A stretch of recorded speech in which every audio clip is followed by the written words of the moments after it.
with how much I was hemorrhaging, that was not good progress because they didn't know why I was bleeding so much. I looked at Stephen and I said, can you just pray for my cervix to open? And I remember laying there, praying over her, praying in tongues, just praying for complete healing. The very next contraction. Yeah. She checks me and she was like, well, that worked.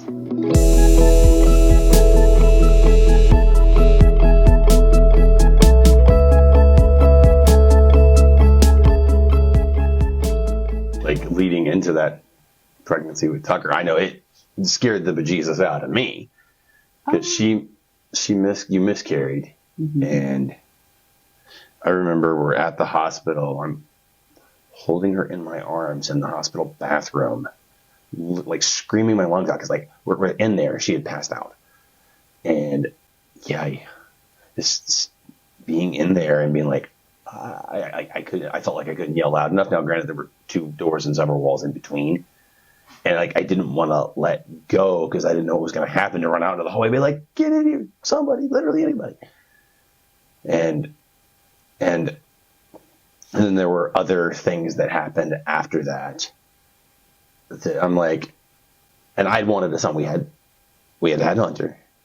And I'm like, you know what? I don't want to deal with that again. And I don't really feel like you did either. That was really scary. Well, I had to have 2 blood transfusions. Like it was bad. Hunter? No, with the miscarriage. And so we'd already pretty much decided we were done, but like we were definitely done. Did not want any more children. Didn't want to risk Stephen having to raise them by himself. Like it's not worth it at that point. So that just solidified in us like, okay, this was, because we'd been praying for a boy forever. Yep. And that solidified, okay, this is definitely a no from God. Like this is done. So when we found out that we were pregnant with Tucker, it was very hard because we were both really scared. I didn't want to be pregnant. And not that I didn't want him. It was just, I didn't want the repercussions of something negative happening. Yeah. Finding out that he was a boy was really, really special. Oh my gosh. Because man, that was so much fun. But what we realized, like through this whole thing, is what we thought was a no from God was a not right now. So, I mean, that was nice just to have that experience at the ultrasound. And the tech she was like, I'm going to tell you right now, your chances of having a boy after this many girls are like none. So the pregnancy itself was fairly easy. Yeah, up until like literally a couple, 3 weeks. No. Month? No, the last part of the last trimester. Oh, excuse me. I was under just some stress, family stuff, and I went into preterm labor between like 32 and 33 weeks. And the problem with that is I deliver babies really, really quickly. And we were... Like, really, really fast. Like Avery was born in 45 minutes. We barely walked into the ER. So, and that like all of my doctors knew my history, and they, so they had to sit me down and have a serious conversation. We managed to get labor stopped. And she was basically like, you have to keep this baby in. We don't have the capability to handle a baby this young. Because, so like he might not make it. And then the second reason is we can't ship you anywhere because it's 2-hour drive. We can't let you deliver in the ambulance. So I was put on extreme bed rest. I wasn't allowed to do anything because the risks were just too much for me and for him. So we made it to 37 weeks. So like I held on for a whole month of bed rest. It was torture, but oh man, that was rough. We survived it. Friends helped out a little bit. My family helped out a little bit. Like we made it work. Yeah. And it was a Sunday, right? Because he was born on a Monday. Yeah, it was a Sunday night. I woke up at midnight and I like felt something and I was like, oh, I think my water just broke. Okay. So I like woke Steven up. I went upstairs to go to the bathroom, and that's when I realized it was not my water breaking. It was just blood. So much blood.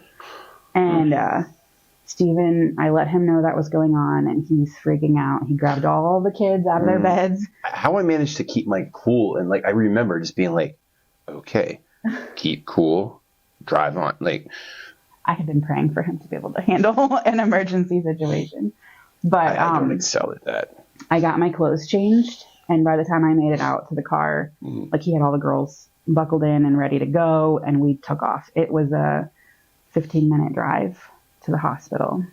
Which doesn't seem like a lot, but under that amount of stress and pressure, and then also trying to figure out, all right, where am I going to put these other kids? Because I had to call her mom and wait for her. And so I'm waiting for the kids in the hospital waiting room at like 2:30 in the morning. And I'm wondering, like, what's going on?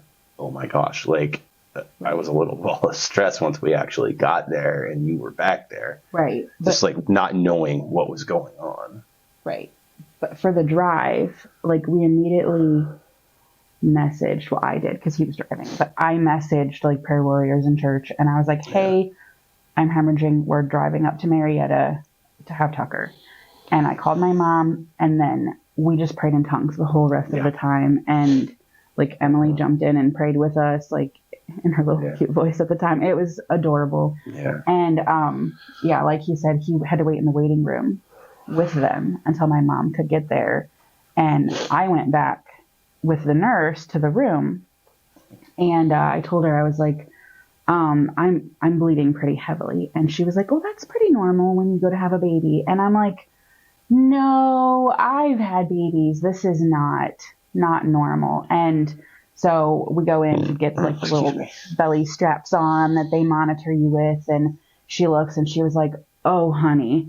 And I could just tell that she was thinking the worst. And I was thinking the worst because typically if you're not like after having a baby, if you're bleeding like that, it's from a placental abruption where the placenta comes away from the uterine wall and then the baby can't get any more air and it will die. And so like the whole time I was just thinking like, God, we waited for him so long, and don't take him before we can get him.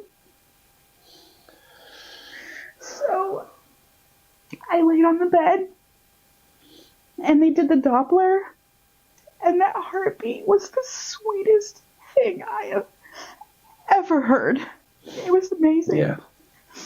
So we knew that like he was okay at that moment. But the concern with the hemorrhaging was my blood pressure bottoming out and me passing out, which would mean like I wouldn't push. I would, he'd be stuck in there. Yeah. So Steven was able to come back after my mom arrived, and I was, when I walked into the hospital, I was around 2 centimeters. And over the next, half an hour, I made it to about 6. And then I stayed there for the next half hour, which when you think in terms of labor, that's not bad progress. But with how much I was hemorrhaging, that was not good progress because they didn't know why I was bleeding so much. And I know that they changed several chalk pads over the course of that time. They had me typed and blood ready to go, like if I needed it.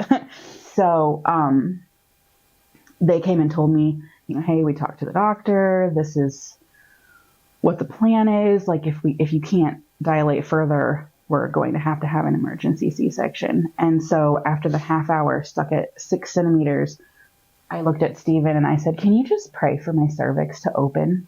So I go and I do that. And I remember laying there, praying over her, praying in tongues, just praying for complete healing and just everything to go appropriately as we would like. Because, I mean, not only did we just want him to come out alive, but I know her passion for natural childbirth, and that would have devastated you. And so we're sitting there literally praying for all of that at the same time. And then how long was it? The very next contraction. Yeah. Was no worse than any of the other ones. But after we did that, the nurse, of course, was a Christian. And so she was just quietly praying with us. Was Kelly there? It wasn't Kelly. It was, I can't remember her name. I don't remember. But she's like, okay, well, I'm going to go ahead and check you again because I have a good feeling about this. And she checks me and she was like, well, that worked. You are at a 9.5. And the doctor is actually on his way because we were planning a C-section. But when he gets here, we'll break your water and we'll have a baby. Yeah. And that's exactly what happened. Yeah. It's like he was fully prepped. He's like, oh, my goodness. Like, oh, we're ready to go. We don't need that. Well, I'll just sit here and catch or whatever he said. And then when it was done, like after Tucker had come out and like got him all cleaned and sent him over to get weighed, he looked at me and he was like, now that's how you have a baby. He was not my regular doctor. Mine was out of town. So he was just the on-call doctor, knew nothing about me. And so like he was just astounded, like, wow, that was like a one push. What about the hemorrhaging or anything? Like, were the doctors ever able to explain why that was happening? Did that immediately stop? It immediately stopped. I mean, aside from just normal childbirth recovery. And my recovery was just the same as the rest. I didn't have any problems. Yeah. Like everything went well. I feel like that it really goes to show the different ways in which God does things. Because sometimes, and when it's needed, and just because he's awesome and he can do that, it's, hey, I'm going to do this right now because that's what it is. And then sometimes it's like, all right, hold up, just calm down and wait a minute. And I got you. I think it just reinforced that thought and idea that when you need him, he's there. Yeah. All you have to do is pray. Like, I feel like if Stephen hadn't have laid his hands on me and prayed, that the outcome would have been very different. And I think Tucker would have been fine, but it would have been a C-section with a really long recovery. And, not that that's a bad thing for childbirth, but that's not what I wanted. And it goes to show that God does hear the things we want too. Mm-hmm. It's not just, hey, I'm going to provide you what you need and nothing more. It's not, God, I don't want to say God is utilitarian because he's not, but he delights in his creation.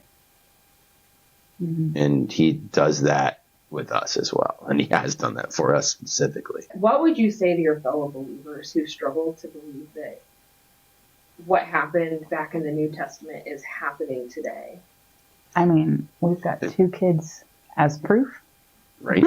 You can see them down in the kids' church rooms. Like, they're down there having their best life. So, if he can do it for us, we're nothing special. He'll do it for anybody. Right.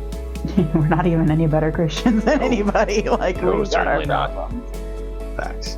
As we come together, as all of these miracles, for lack of a better term, happen. Mm-hmm. God obviously moves. God obviously heals. And if you can't see that, you need these more than I do.